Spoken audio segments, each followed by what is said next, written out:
Alright, boys and girls, what up? It's Dilmo here, my boy Mo. You know me, Dill. And we're just gonna get right into it. All-Star weekend around the corner. Ooh, turn up in Toronto. Yeah, man, pretty excited. You know, Raptors fans here, we got our gear on. Come holla at us. Representing for the 6, OVO. Kyle Lowry named the starter. Right here, my boy. I'm supporting him.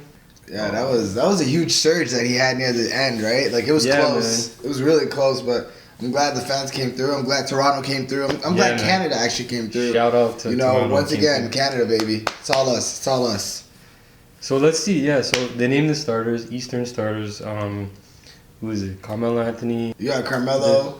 You got Paul George. You got LeBron James, Kyle Lowry, and Dwayne Wade in the backcourt. Yeah, okay, so here's the thing. No bigs.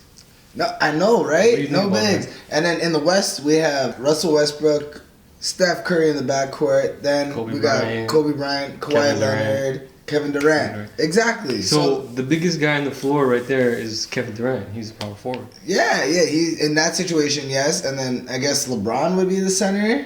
I would make LeBron my center. Yeah, but I find that strange, man. No center. But then at the same time, this is kind of where the league's going. You see the small ball influence, right? Like we really do. You can see that kind of Golden State kind of changed the dynamics of the game by winning a championship with Draymond Green as your biggest player. Yeah. So now the fans are even speaking out and they want a more exciting game, and bigs small ball are gonna be posting up and so on. So they want alley-oops and dunks all over the place. So fans are voting so that they can make the game more exciting, which is completely understandable. But you can see the shift in dynamics in the game of basketball. You can definitely see it. It's a small ball league right now. So I find that crazy though. No center, no actual center. I know, but in the league, I'm excited. I think one legit center is probably he's rumored to be a reserve, Andre Drummond.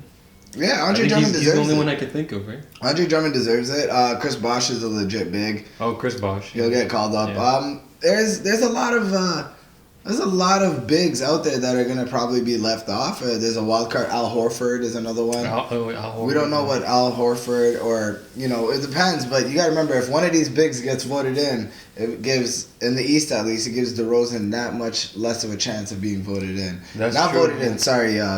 By being selected by the coaches. As a reserve, yeah. So, we got to ask ourselves, do I want a big or do I want DeRozan? I'm selfish. I want DeRozan. I want my boy to represent for the city. But then we're biased, right? We want DeRozan because, at the same time, though, he's having a phenomenal year, man. This is his season. He's having a great season. No. I heard the East All-Stars are actually going to be looking for a coach.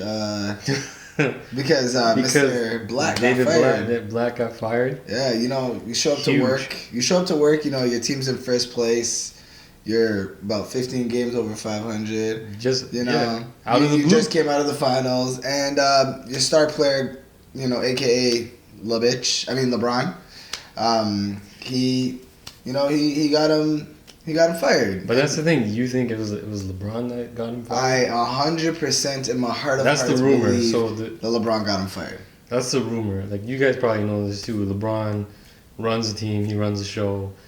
But he did come out and make a statement. An interviewer asked him, and he's like, "Oh, I can't be concerned with that or whatever." But see, look, when LeBron goes back into his nutshell, it means that he's done something wrong. And let's be honest, right? LeBron left Miami because Miami was not giving in to his demands. Not because of anything else about, I want to go home or anything like that. Cleveland was here, you can have the president position of basketball operations. You can have the GM position. The man took 2 weeks off last year to be GM. And you can have the head coaching position. So you're telling me this poor soul, David Blatt, yes, I understand he might not be an upper echelon coach, but he's also not a bad coach. He did really well in Israel. He coached Maccabi to a lot of championships. And you're telling me you're going to fire this guy to hire Tyronn Lue, a rookie head coach? Okay, so let's break it down right now. So David Blatt, his first time in the NBA, he's coaching LeBron James and the Cleveland Cavaliers. That's a lot to take up, right? But, he did a good job so far before he got fired. But then, now that he's fired, Tyronn Lue is talking so much shit about him. We don't know if it's true, obviously. Well, Tyronn Lue is, the Cavaliers are speaking like an ex-girlfriend right now, right? They're They airing broke out up. dirty laundry. Yo, they broke up with David Blatt, but yet they're the ones talking about, oh, David Blatt did this in huddles and David Blatt. Like, I don't know. Ex-girlfriends can talk a lot, right? You got to remember, listen, if you're going to break up amicably. Cleveland, you got to shut your mouth. Listen, you just took a loss by the Bulls, and you got booed in your own stadium. Yeah, Own Tyronn stadium. Lue's debut as a coach. They booed him. LeBron looks like a deer with headlights. He doesn't know what's going on. And I promise you, Cleveland, I promise you, LeBron's going to leave you again. Quote me on this. But speaking on that, David Blatt, sometimes as a fan, sometimes I would see David Blatt on the court, but he would look like a deer caught in the headlights too. Sometimes he looked pretty lost. Everybody knows that blunder in the playoffs when he was calling for timeout, when they had no timeouts, and Tyronn Lue, you could see him grabbing from behind and trying to pull him back. Let me explain something to you. But then Tyronn Lue is airing out dirty laundry right now, saying how David Blatt would drop plays for players who weren't active.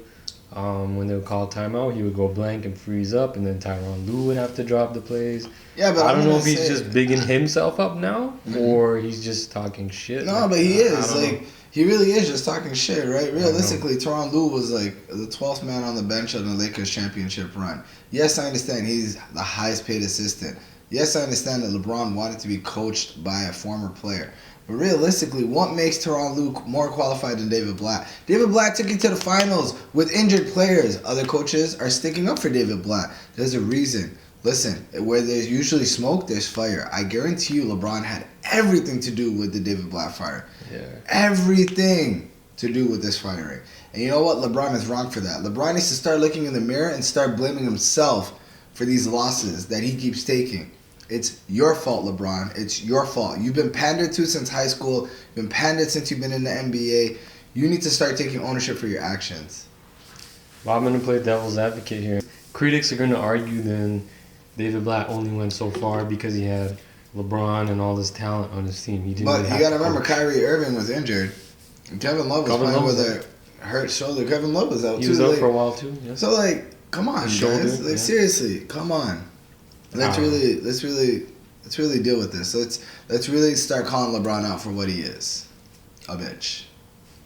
Something that was pretty funny actually, when Kyle Lowry got announced as a starter, DeMar DeRozan tweeted, "Congrats to my little brother at Kalo7. You making me a proud big bro out here, man." And then an hour later, Kyle Lowry responded to the tweet, "I'm older than you, LOL, but thanks, bro." I thought that was pretty funny because Kyle Lowry's a lot older than him, but he says little bro because he's shorter. Yeah, Kyle Lowry stays trolling DeRozan. Yeah. He stays trolling DeRozan. I feel so bad for DeRozan. I don't know if did you see the press conference in London, England? When DeRozan was like, "Oh, I heard about it. No, but what happened?" He's exactly. So there's a commentator, and he goes, "How do you feel about being in London again?" He's like, "Well, this time, we want to win." He's like, "I've been here twice before, but I want to win now." So previously the Raptors both times lost in London. So he goes, "I want to be 1-3 while I'm here, or I want to win 1-3." And then Kyle Lowry looks at him and goes, "Well, you've played here before twice, and this is our third game. If we win, you're gonna go 1-2." And DeRozan looked at him with a blank stare, like, "Really?" And then this is on live TV? Yeah, this is on live TV. Oh, I didn't see this. And then Kyle Lowry was like, "Wow, that USC education though, right?" Oh, he said yeah. So I didn't know that. That's hilarious. And then DeRozan's response was, "I only went to college for 1 year." That's the problem. Oh. Go back. Bro, how you not know 1-3 means you played 4 games in London. And 1-2 means you played 3 games in London. Thank you, Kyle Lowry. Thank you. Showing the skills. Villanova represent. So, it's my favorite time of the day. We're giving the L of the week. This week, we're going to give it to Robin Lopez. Robin Lopez. Yeah, listen, Robin, I understand Chris Paul is a little bit of a pest. Actually, he's really a big pest. But you ain't got to slap the shit out of him like that. What did he do to you? I swear he slapped him like he owed him baby mama money, bro. Yeah, you guys gotta check this video. So this guy he slapped him back into Chris Paul from I don't know. Farm. Chris Paul maybe just nudged him a little bit, but Robin Lopez lost and he just went like he slapped him like he got a good He solid on him. Yeah, he slapped him like a pimp. He slapped him like a pimp. Yeah, it was a bitch slap. He said, "Bitch, where's my money?" Yeah, he slapped him good, and then and DeAndre Jordan comes in after. He comes in after, and he's like, "Guys, what's going on? What's going on? What's going on here?" DeAndre Jordan, I swear, needs to go back to elementary school, not high school, elementary school. Oh man, so DeAndre Jordan came into Chris Paul's defense, basically yelled out, "You can't be doing that." And then DeAndre Jordan got a technical, Chris Paul got a technical, and then Robin Lopez got double tech, and he got ejected. It's all good though, Robin. You know what? I'm gonna give you. Did he get suspended? No, I don't think he got suspended. But just ejected. You know, I'm gonna give you the L of the week, but you gave me hella entertainment, hella. Because I thought it was pretty funny. I always wanted someone to slap the shit out of Chris Paul. I'm glad someone did it. You know what? Yeah, but like Robin Lopez is like double his size. I know, he has to slap down. Chris Paul's the smallest dude. Like, yeah, he was slapping down. You know what? Congratulations, Robin Lopez. You're the L of the week. Yes, sir. All right. Oh, yes. Once again, guys, thank you very much for watching. Now this has become a weekly thing. I know during the holidays we kind of slowed it down. Please subscribe. Make sure you follow us on Twitter, follow us on Instagram, and follow us on Facebook. It's Domo. Subscribe. By the way, and I hope you guys enjoyed the L of the week. It's going to be happening every week from now on. So, deuces, guys. Other hand. It's okay. It's okay. I caught the L right now. All right, later, guys.